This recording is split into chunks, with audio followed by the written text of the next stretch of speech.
So for the latest season of My Adventures with Superman, I figured I'd zone in on a specific aspect and do some analysis, and that aspect ended up being Bizzaro. Now, not everything done with Bizzaro is perfect. This season has some pacing issues and such, but if nothing else, I could say that I really like the concept of what they do with Bizzaro, and there are certainly some fantastic moments with him. So for a start, I think he's the show's smartest subversion. Like, the show's known for having a lot of subversions, comes with the territory, but this one makes a lot of sense in the sense, take the parallel Superman character, who's known for having some very perceptual stunted development, and just not make him a bad guy.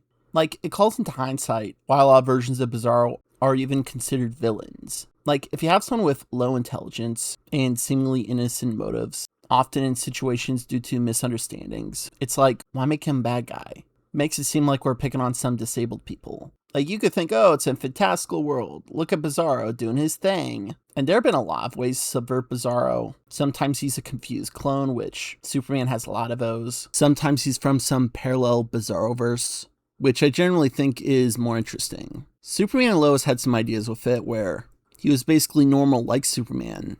Then he got corrupted by fame, abused some drugs to get a more deformed appearance. And whatever the heck with Doomsday.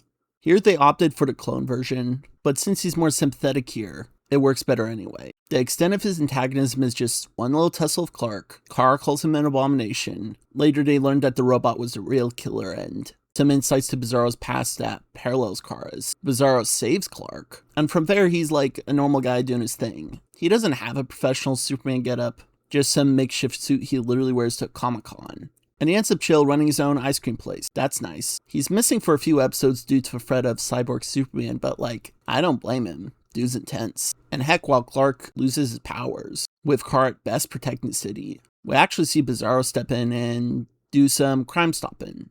It would have been cool to see more of this, but nice little bit that we got. Overall, it's hard not to like this Bizzaro. He's just chill doing his own thing, which we can all relate to. He seems cool and kind-hearted. He likes ice cream, and we all like ice cream. It's funny seeing complainers be like, oh, they surfed Dracula Bizzaro, and he never really got where he's supposed to, and it's like, that's part of the point. He's not supposed to be villain Bizzaro.